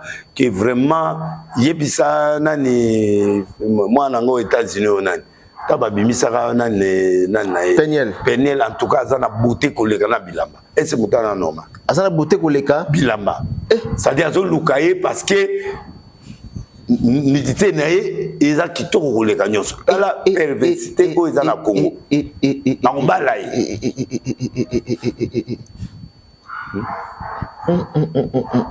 yo mona même dans l'assemblée wana ne tout le monde ba député ba oumela wana yo va se construire ba téléphone na ba voilà raison ba er wana comme ba 17h ba 18h ouais tika so be vérifier ba ministre ba condition sa mboko yo na ba pasteur na ba téléphone na ba er azo sa nuya zawa d'accord. Alors, Mouto a éducateur de masse, conseil on peut ça. Ceux qui va éduquer. Dans on a musicien maintenant. Conseil on peut pas changer. Oui. Faut pas changer, batika ba bêtise, ba éduquer ba tout normalement. Nzela bande nous ali kokene ke bana maindombe to na makamba. Voilà l'enseignement. So commission komelanga mikanda na yoka sango ya malamu soit bazongela na écriture ya non mais zamba e batela ka bibwele il faut enseigner bazongela écriture ya Koffi Olomide sans bêtise oh bongo digitiki wana ezana senga lo bona sena yoka eza kasiri ah yo mamusu ngoyi la batu exemple ah vraiment tayo moi ça m'a kalaté c'est musique za kala every tikala l'œuvre reste l'art tikala. Mais en dehors ça, Koffi Olomide, en dehors de ça, une belle écriture. Et la lobby, oh, bah il y a un YouTube. Il était, ah papa, bango tout bazanga la kata berere, on a pas changé, bango tout, bah ça écriture. Pas sur le coup la talombo, attaque Ligula, babilo mandengwana. Et bon lombo, au kanze machakite. À côté prison. Kasi yangwana. Bon on peut s'exempler. Il faut pas kanga bango.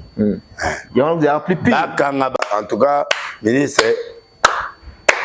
Bon avoir Salim Salimonani. Te azo samsa na ye. Mais ngana sepela benga nani abenga nani. Oyo nani ministre wana. Nani déplique? Non, oh monsieur, abenga petit wana. Ah nani Robinho qui parle avec lui. Oui. Ouais. Ah mon taro présenté Pebeski, non en tout cas, c'était pas le département, rien à penser dans ngate que na minimiser mais excuse-moi, et puis voilà, quoi. C'est tout. Ok. Ouais, moi, il faut se développer, moi, il faut comme un bon mot. Tout ce pardon, tout ce tout reconnaître les erreurs. Voilà. Ouais. Alors, tout c'était Nabiso, awa, na 3 dates, il y a l'Eknayo, pour payer à Zoatin au bon de l'Epanayo, na combo ya Ferregola. Bate belé baluka qui a date, à l'objet cette fois-ci, à mais on a tourné 3 dates déjà, Kalaming Tebazo, quoi annoncer awa, impression nayo. Non, ce que je veux concert, qu'on fait partie à business. Moi, je l'encourage, c'est un business. Pour moi, on a la quantité d'imiter l'autre. Donc, non, on n'a pas souhait, non, ils avaient qu'à Kenda hôtel. Non, on a pardon. Nabimi n'a pas bloqué na bangwana. C'est là ça qui on abimit. Et c'est quand on est à mon avant. On est à mon avant. Na kamwe kuduna gouverneur azolo bana petit wana qui tu as petit na ngaya quartier. Azondi mabatu. En tout cas, excusez monsieur le gouverneur. Bumba, Daniel Bumba. Non. Ça, en tout cas, c'est pas un bon. Un gouverneur. Non, il ne peut pas dire Akumisa Muta au finga batuge à son gaganga n'a besoin d'aller. Mais c'est mon petit du quartier. Bon, on a laissé aller. Petit du quartier, il faut soutenir Bango, monsieur le gouverneur. En tout cas, là, moi, je ne suis pas d'accord avec vous. Je suis désolé, tu fais bien ton travail, mais là, en tout cas, ce n'est pas bien. Ministre intérieur, à Talaye, à Solanaye. Parce qu'il y a normal. Donc, vous dites, Mousso Guinéen, il y a Finga Bisso, pasteur. Voilà. Tout le temps. Il nous insulte, il insulte les gens. Il ose le bac, non, à quartier. Il y a un mot, Bimsa Guié. Voilà. Comme ça, alors maintenant, mais ça va dépliquer, ça va tout. Voilà, très bien. Parce que vous insultez les gens. Des poids, deux mesures, mais non. Vous les soutenez. C'est pas normal. Il y a normal, t'es gouverneur. On a besoin de bouder en haut.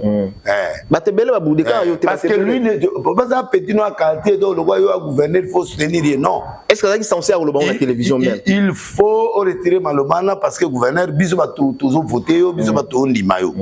Vous ne pouvez pas. Au nom du chef de l'État. Parce que le chef de l'État, dans un moment où ils ont un journalisme sur la TV, tu ne dois pas montrer ça. Le journalisme, mon condiment, c'est pas parce qu'il a changé à mi balle. Et ça va normal.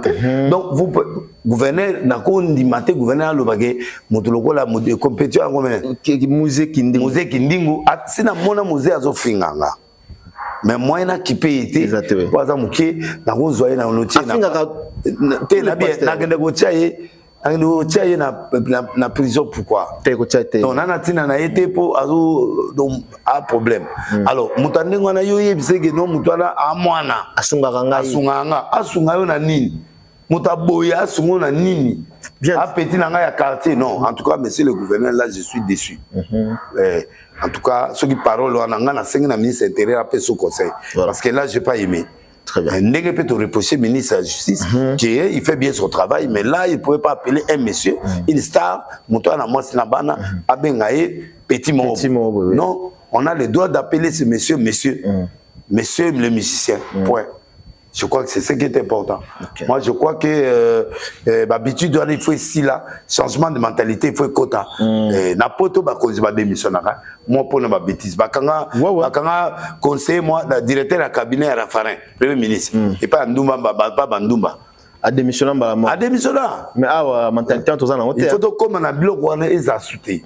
C'est pas bien. Donc, moi, je crois que c'est un peu ça. Voilà, ça l'infini pour aujourd'hui. Merci à toutes ces personnes qui nous ont suivis. Merci à Willy Mouchen, le véritable code en mots. Et IGF. Voilà, Gilles Agnete. Le PC est vraiment bamboté. Voilà, le Foumounzale. Le grand patron.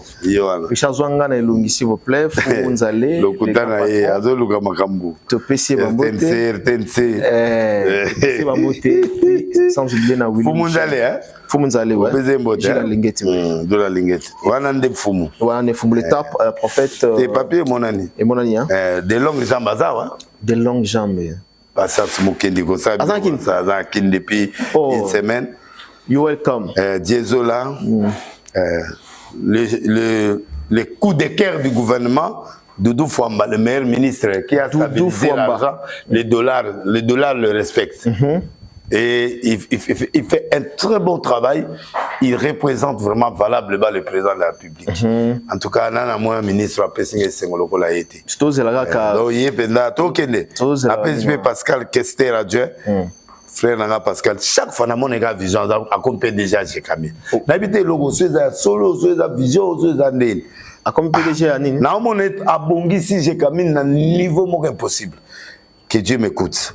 Et n'a pas ses frères Tambote na Lyon, le grand Bière, Eric Moda coiffeur et puis Roberto coiffeur nanga. Ah Roberto. Depuis des années. Ah Akin. Azab. Azali. Kasi mda okataka. Eric Moda n'a pas ses mots. Nadine maman na italienne. Ah italienne Nadine. Sukawana. Mambona. Sukawana. Mambona maman Nadine. Fondation Galois. Nadine azo kanate hein. Nadine Azali à la poto en Italie. Naibi mais azo kanate. Ah yo kanani. Azo kanate. Moi ça batu, moi ça mundele oninga yo kanani. Non, bon. Yo dit le bala raté. Bon ils ont marqué. Tu peux pas te marier. Abedachou le beau gosse, l'homme fort, la Lélie. Patron Abedachou, dans les là est fort. Nani Abedachou. Beau gosse.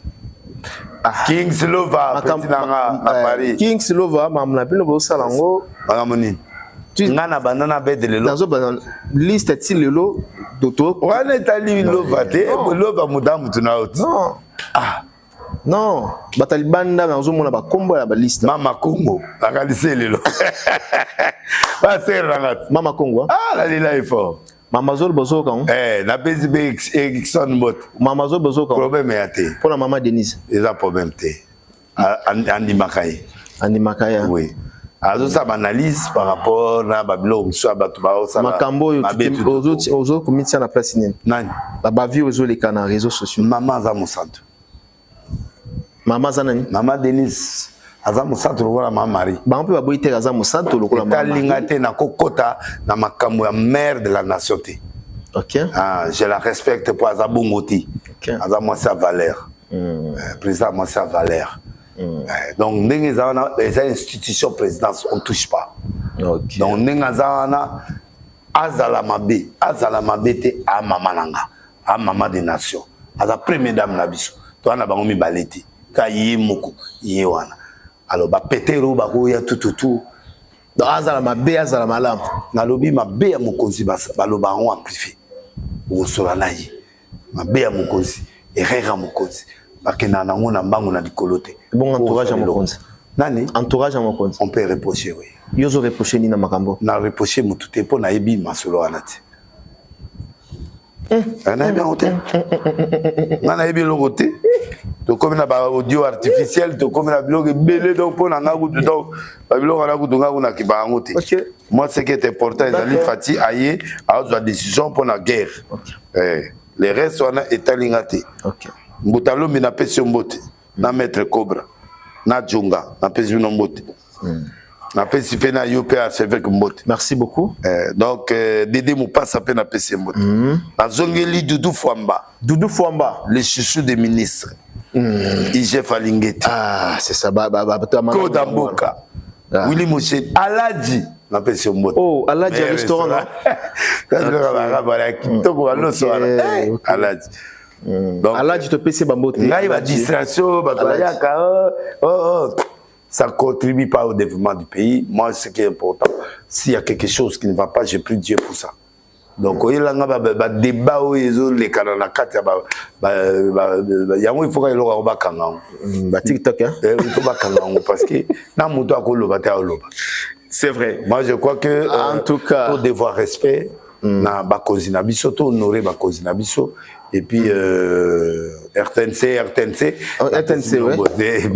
Il faut ça le téléphone kolo bazemi comment Richard Tessa za masunga yo a délivrer yo ane o botate ozala vraiment clean a check da mai kamia na mai kamia za na mai. Voilà. Merci à Bols, Claude Bols, notre monteur de PC Bambote. Et puis, merci encore une fois, Pasteur Denis. Mercredi, vendredi, à 17h, na Arche de Noé, Moloko 87A, dimanche, à 9h, Moloko 87A, je serai là. Que Dieu vous bénisse. Très bien, mais au sein de 2025, on va taper partout, on a l'église surtout. parce que les anciens église l'église ya Congo te nga soki église na nzambe te na okete na lobi boye ekosala biso bien na kende na bolongola nanu ba problème na bino tomoni pas ya Walesa tomoni pas ya Mike Kalamba nakokende nesika oyo non ekosala malamu kotinda nga na église oyo te nga na certification ya nzambe te nakende te eza pe mbala déjà nakendaka te nakendaka déjà bon soki yo okutana déjà ata 5 fois na pasteur wana nen certificat za nga na mabe pona kende pa Walesa nga na problème pona kende pa Moïse Mbi nga na mabe na sina kenda na église ya Mike na kendaka na ye na kende kilt. Voilà. Conviction la même conviction. Non, ne me pousse pas des choses que je n'ai pas dit. Yo za journaliste comment pousser ngande. Na pousser na 10 nan. Na lobby so qui n'a convaincu ya okende na okende mota pousser ngate. D'accord. Na musali belé au sala. Na lingina se constater ce qu'on pona ngamo. Pona église na ngai, église à Yesu. Bandolo ba obeta statut lelo. Non, je n'ai plus rien à prouver. Na bête 11 fois martyr. Donc tina te de irata pour na mula mo na bela. Donc ngana na tina prouver te bato ba sala tende ba ngba okende. Ba wela. Wa nile moko ezaki na chango, wa nila, obaki ozaki na un événement mo na chango. Non, j'étais pas prêt dans les années passées, je suis pas prêt. Il faut dans la prendre un message. Le roi dans un message que na okende là où je vais. Mais je n'ai rien à prouver sur la démonstration. Na sala déjà. Nga mutu na mema onction prophétique na TV. Donc maître na bango zanga. Donc ba onyo so ba Denis na ba Denis. Chama na TV. Na mona mam ba Denis na ba Denis. Bango ba comme le lora obikiza mutu na lemba. Maintenant na bimisa. C'est tout à fait normal, élève pas ko dépasser maître. Il y a pas de problème. Merci beaucoup. Mais ngai problème nanga et ça je n'ai rien à prouver aux gens. Nana nyunga mutu ya stade te nana nyunga nanité. Ngai na osala elongo nanga selon volonté nzambe ndenga tininga na salle. Mais cette année je vais m'occuper de moi, de mon église aussi et de Jésus. Ndeko zala a o mona pe batebele ba pasteur ou ba prophète ba otambola na trace na. Oui, quelques-uns oui. Il y a des gens qui font des beaux témoignages de Bakonde. Même si tu as la même doctrine, mais Konde c'est un prophète. Il est très clean, un bon témoignage, il a la foule, il a tout. Il est en Angola, dans Salut Eskaza, même dans le commentaire, les documentaires, j'ai fait l'émission sur ça, j'ai parlé sérieusement. Moi, mon droit Konde na okangami, ce soit Batuninga Konde na okangami, oui, je crois en lui. Ça dit qu'il faut témoigner bon. Yani ba mama Rose les si so yebisinga pas ser na ngate mais na koyiba oui il y a des gens où na ko kangami sur ndimi que moto vraiment il a un bon témoignage. Joël Francis non kotangela nga komba batuté wa nozoluka ba polémique na. D'accord. Mais conseil mon na opesa na ba pasteur. Bon na katika lelo. Té. O lobis. Nazui maman moko na Paris a benginga. Mambo ya mo lobaki ya ba audio to lobela hotel. Donc maman wana azolela nana audio na ye. Maman na azolela bi un prophète congolais moko. Akoma koteka bana na bango na ba réseau ko kaba bango akomi homosexuel. Mwana na ye akomi bongo mwana baby atangina komona yeme na boyo tanga kombo. Ayaka na Paris kapo ateka bato na Londres ateka bato na Belgique ba réseau oui. Donc mwana na lelo yo apanzani estomac epanzani na kati nani digestif na ye du problème bazo opérer en hôpital ba coucher na ye ata na bato ata 30 banini et les pasteurs là et parmi ba réseau bazo teka bana ba otap na nani alors mais c'est pas suffisant dans aux là atinanga ba preuve mususu et je vais citer les messieurs. Avant de citer yo moko to tangi kombo pété za pour so tanga pe komboté parce que ça na ba investigation na yo na ba audio o ya tindelio parmi lesquels audio à pasteur wanezali atangi oui atangi pasteur un prophète. OK aza prophète ou pasteur prophète. Très bien. Les jours à venir, tu as besoin de la véracité. En tout cas, merci na 16 Yakad. Merci. Pour assister Bisso na Oh, Alain Dele. Alain Dele. Ouais, Alain Dele. Le réalisateur, il va vendre. Ouais, tu peux citer Bambote. Nouvelle tendance. Toujours Nathan. Toujours combattu, toujours. Guerrier, Alain Dele. Guerrier. Voilà, on se retrouve prochainement. Merci à tout le monde. Merci à Richard Tessa et aussi à Bols Claude. On se retrouve prochainement pour un nouveau numéro. D'ici là, portez-vous bien. Au revoir.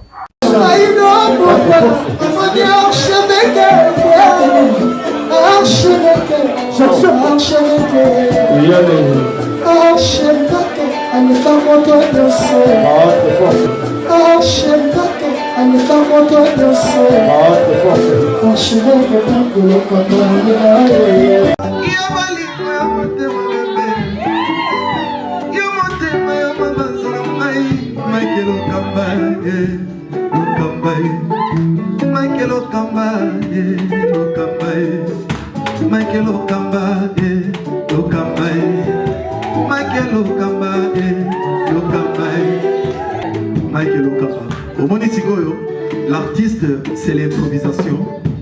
La honoré dans l'émission. Africa Elengi TV, votre chaîne, l'incontournable, la star des chaînes.